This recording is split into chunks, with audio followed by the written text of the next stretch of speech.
Salam Sobat Misi Channel, apa kabar? Semoga dalam keadaan baik-baik saja. Hari ini kita kembali mendengarkan Pastor Datoni dan Pastor Michael Gunawan.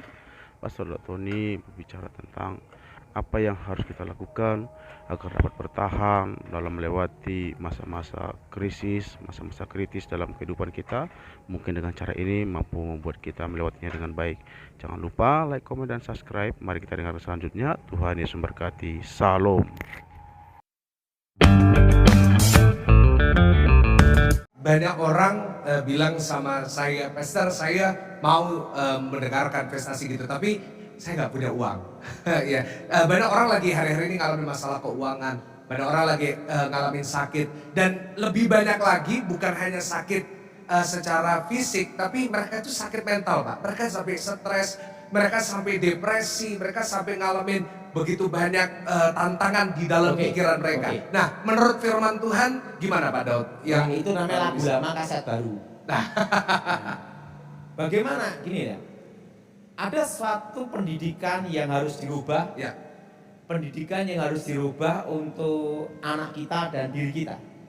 ya, Saya masih ingat ya, waktu saya masih umur 9 tahun, ya, kakek saya guru itu ngajar saya satu hal. Ngomong gini, kamu tidak boleh, tidak bisa keluar dari tempat ini kalau kamu belum bisa merobohkan kami berdua. Itu umur 9 tahun. Dan kakek saya itu ahli bela diri, ilmu magic. Kakek saya itu ahli kuncian tangan sama ahli pukulan. Sedangkan nenek saya itu ahli tendangan. Nah, dan dia ngomong sama saya, kamu tidak bisa keluar dari tempat ini sebelum bisa mengalahkan dua guru saya ini sekaligus. Itu kan suatu hal yang mustahil, betul nggak Michael? Karena dia yang mendidik dan melatih saya, otomatis tahu bagaimana cara mengalahkannya susah sekali. Karena dia tahu bagaimana cara saya, jurusnya apa, tekniknya apa, sikatnya kan dia tahu. Nah, di situ saya berjuang dan tidak putus asa untuk melatih hidup saya untuk supaya keluar dari tempat itu. Dan akhirnya saya berhasil. Artinya apa?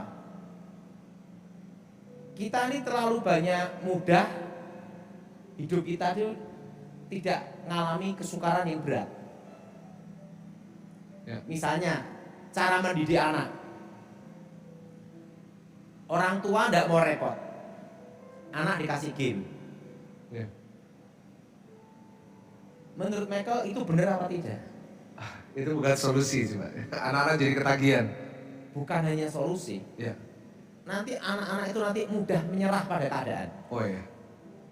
Karena inginnya semua cepat. Ya. Yang kedua, kalau kita perhatikan anak-anak kita semua terlalu dimanjakan mall. Sedikit mall, semua sedikit, semua jalan pintas. Ya. Setuju? Coba ya sudah katakan coba. Betul? Anak-anak kita semua ini kan ke jalan pintas. Nah, kalau hal ini dipupuk dari kecil, apalagi kita sudah terlanjur memupuk juga diri kita, Ya. bagaimana kita bisa bertahan waktu masa susah? Karena konsepnya semua bisa dengan instan dan cepat. Makanya trading robot. Ya. Bukannya solusi malah habis. Ya. Tidak mau susah. Ya. Nah, dan yang ketiga, semua enak. Nah, misalnya gini, kan ada hidup tuh ada pilihan. Mau naik lift, Ya. jalan kaki, mau milih mana? Ya. Semua pasti naik lift. Iya, benar. Betul? Betul? Tidak mau susah. Ya. Nah, kalau kita sudah terlanjur dimanjakan lift, badan kita tidak pernah bergerak, Ya. dan kita sudah dimanjakan itu, waktu kita menghadapi masa susah gimana? Ya. Benar. Intinya apa? Kita harus merubah pola pikir kita, baik kita dan anak kita. Bagaimana bertahan di masa susah. biasakan dengan hidup yang sederhana, Iya. dan saya lebih suka segala sesuatu dengan cara manual. Iya. Nah, ada pendidikan seperti ini. Mungkin ini pendidikannya agak beda ya. Iya. Waktu itu saya kan 10 tahun sama jenderal. Waktu itu saya tanya sama dia, kalau kita dalam tugas, kan banyak sekali jenderal ya, teknologi ini penyadapan, saat itu digital, bagaimana saya menghadapinya? Kalau nanti kita dalam tugas, nanti kan harus semua bersih dan rapi. Dia ngomong sama saya, ada satu hal, gunakan cara manual.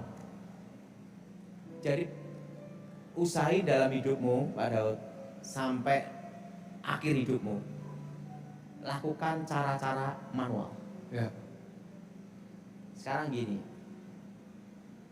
salah satu nih ya, selama Anda pegang handphone, Ya, saya lebih ke handphone, Pak. Iya. Anda dilacak, Oke. Anda bisa disadap. Iya.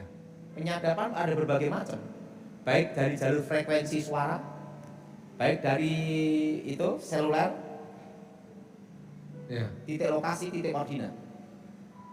Jadi pertanyaan satu, Pak Daud, kalau Pak Daud cara manual gimana, Jenderal?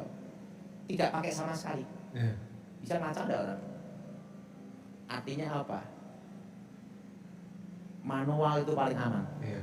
Nah, dalam bisnis, dalam tugas, dalam pekerjaan, Iya.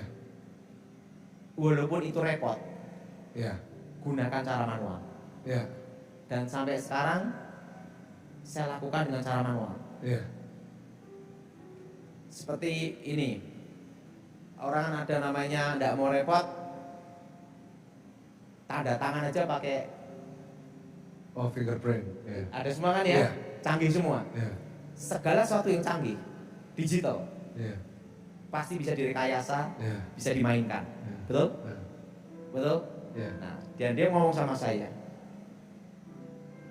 sampai akhir hidupmu tetap gunakan cara manual.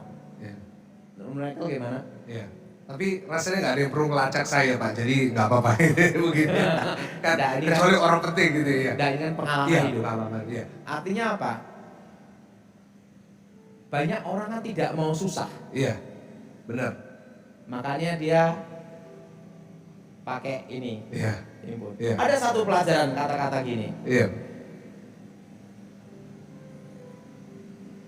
Kalau kita punya in-banking Iya. di handphone ini, Yes. saya punya kawan ini, dia Ya. profesor. Iya. Ini di hacker, des, uang hilang. Iya.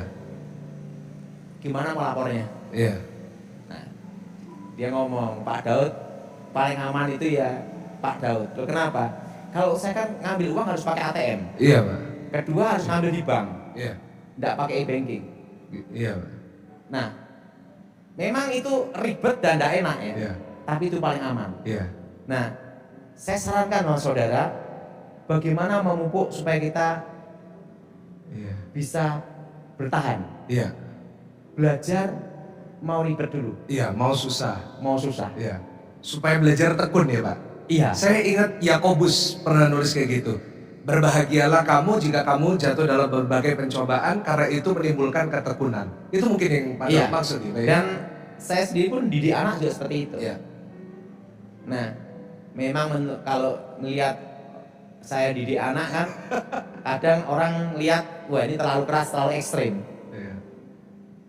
Saya ngomong sama anak saya, pada waktu saya didik sama kakek saya pernah ngomong sama saya, kamu boleh mengatakan saya manusia paling jahat di dunia, tapi setelah saya mati, kamu akan berterima kasih ke saya bahwa aku menciptakan manusia yang terkuat dalam hatinya Iya. untuk menghadapi badai apapun. Iya. Nah, kalau saya didik anak, semua kan disiplin waktu, Iya. disiplin latihan, disiplin tidur. Iya. Dan saya memang kalau ngomong kan gini, pokoknya iki, tidak ada kata you berkelit apapun. Pokoknya ini, panduannya ini, aturannya ini, tidak mau selesai. Saya kan keras, Michael. Nah, saya sendiri pun didik anak ya, Michael ya, harus belajar susah. Nah, kita kesalahan orang tua zaman sekarang itu karena orang tuanya susah. Zaman dulu tidak ingin anaknya susah, betul? Betul? Dan itu suatu kesalahan menurut saya. Bagaimana seseorang bisa bertahan menghadapi masalah kalau dia tidak pernah susah? Seekor anak burung pun ingin belajar terbang harus susah dulu. Nah, kalau anak kita termasuk diri kita terlalu dimanjakan teknologi, terlalu dimanjakan fasilitas, ya begitu kena masalah ya ingat Raja Wali itu begitu ada angin dia naik, karena dia biasa susah. Kalau emprit lain, begitu ada angin ya kabur, betul nggak? Nah, saran saya, bagaimana kita bertahan? Dari sekarang kita harus belajar susah.